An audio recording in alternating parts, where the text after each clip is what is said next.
meilleure défense, 240 au goal average, donc c'est vrai qu'on a fait une saison entière et complète. Cette année, on a pris une option de changer complètement les équipes. On a gardé que 2 de l'année dernière. Léna, une 2006, qui joue demi-centre.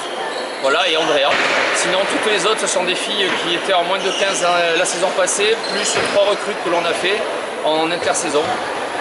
Une ailière, une arrière droite gauchère, voilà, et une ailière et arrière gauche. Pour un petit peu pallier au manque d'effectifs que l'on avait sinon sur ce groupe. Pourquoi changer tout l'effectif ou quasiment tout l'effectif? Alors ça a été un choix du club, on a essayé de faire les qualifications en France cette année, on a échoué. Donc on s'est dit qu'on allait essayer de travailler justement avec des filles qui montent pour pouvoir préparer l'avenir. Donc bien entendu, le championnat élite région est pour nous une bonne préparation durant la saison, de façon qu'au mois de juin, avec ces filles-là, on puisse jouer les qualifications pour les championnats de France. Pour le championnat de France, U17. U17, tout à fait. Voilà, donc c'est pour ça que ce sont des filles beaucoup plus jeunes. Ce sont des filles qui sont beaucoup plus jeunes, puisque les 4/5e de l'équipe, ce sont des premières années.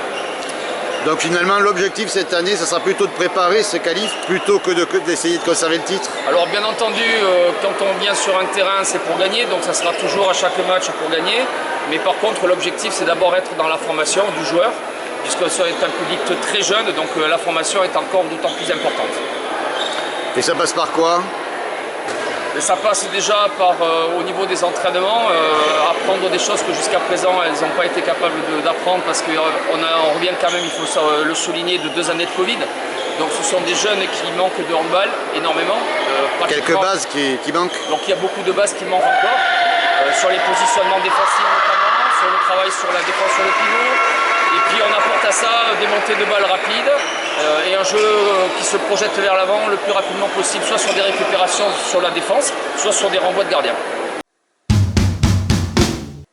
Oui, c'était quelque chose qui était prévisible. Après, bon, on a beaucoup d'erreurs en défense. Donc c'est là-dessus qu'il va falloir qu'on travaille sur les semaines à venir. Voilà.